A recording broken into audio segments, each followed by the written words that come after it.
Yesterday I caught strays. Yesterday I was catching strays left, right and center. Pale X. Nilitandikwa vizuri. So my very good sister, Maverick Aoko, aliamua andaka kunitandika vita. Akanitandika vizuri. But Maverick, my sister. The most interesting part about her tweet, because we know she's the queen of X. The most interesting part after she tweeted, me I didn't know, I was so busy in the office and all that.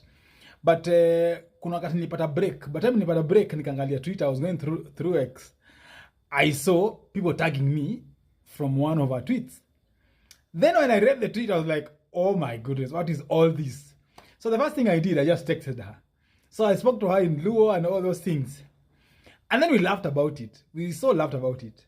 And she spoke about so many things, like about my past, my present, so many things. And then one thing she said, that she didn't believe in my salvation and all that. But when I texted her, we laughed about it. And then she went again to tweet about our conversation. So through the tweet, I'll show you the tweet. Here is the tweet. One thing she acknowledged, that she said, Daddy Owen catch.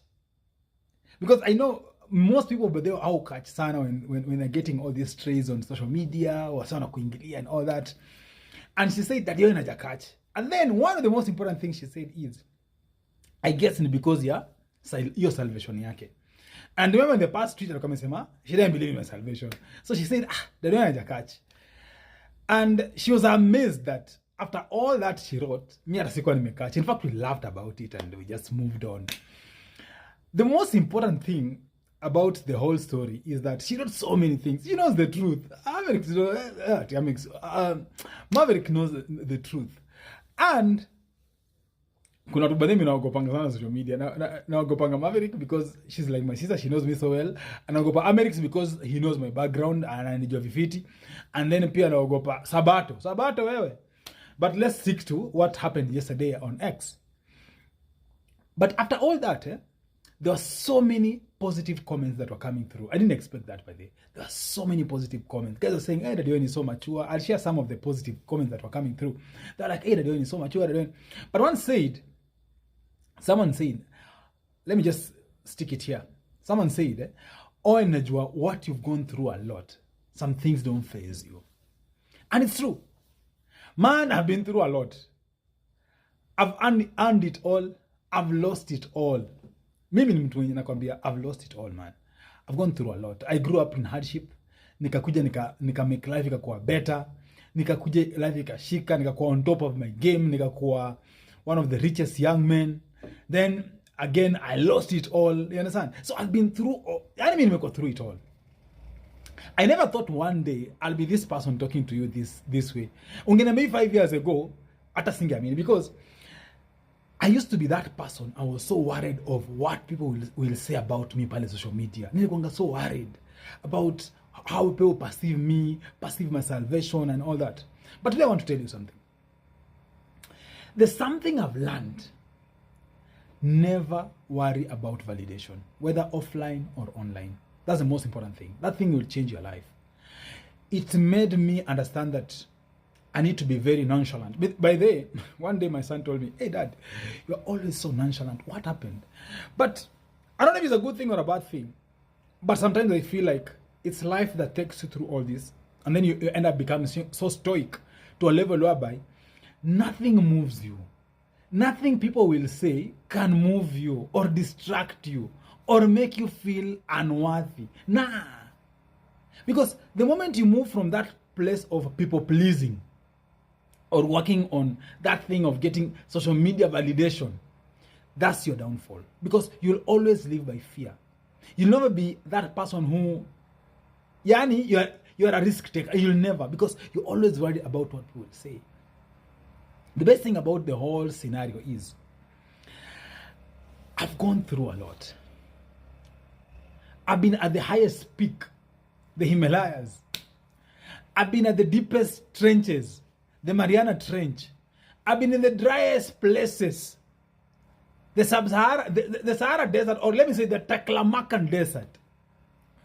I've been in Siberia, the coldest place in my life. I've gone through a lot. I've mingled with the poorest. I've mingled with the richest. I've done things with the average. I've done things with the richest.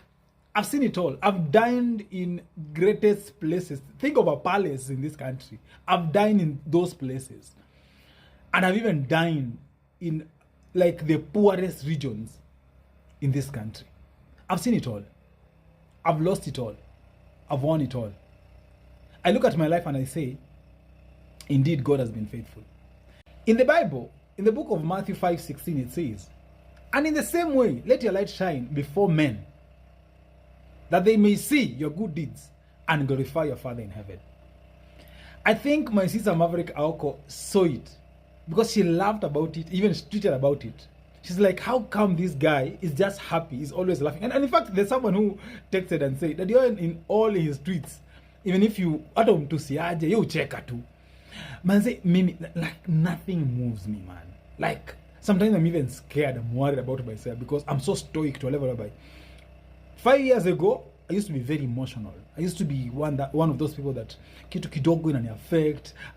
You understand? But nowadays, man, nimekuwa mama, nimekuwa emotionless.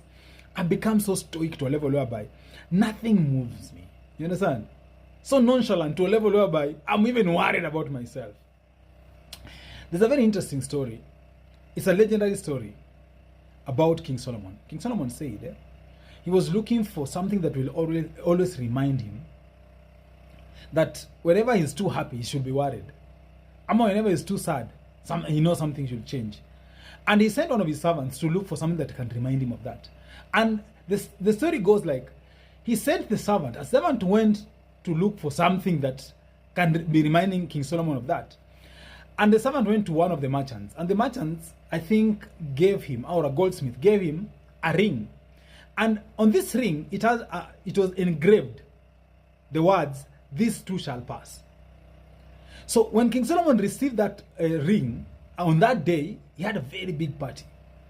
So by the time he was being given the ring to remind him of all the situations that he's been in life, immediately he saw the ring, and it was during this big party he was hosting. The ring said, "These two shall pass." It showed him that even in happiness one day will end. Even in sadness has its ending. That's the same analogy I use and narrative. These two shall pass. No matter which situation you are in, for me, I'm talking about myself. No matter which situation I'm in, I'll always remind myself of that these two shall pass.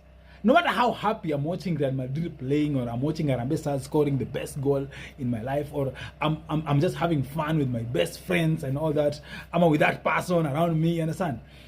No matter what, or even when I receive news that sijini imefanyika ama nini ama all these things, no matter what, I always remember that line, these two shall pass.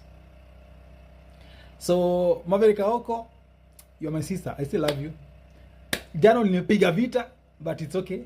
Mi ndio huyu hapa.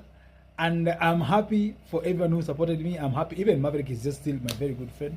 I'm happy about everything. Mimi nakuanga tu happy. And remember, these two shall pass. Na neno litaendelea.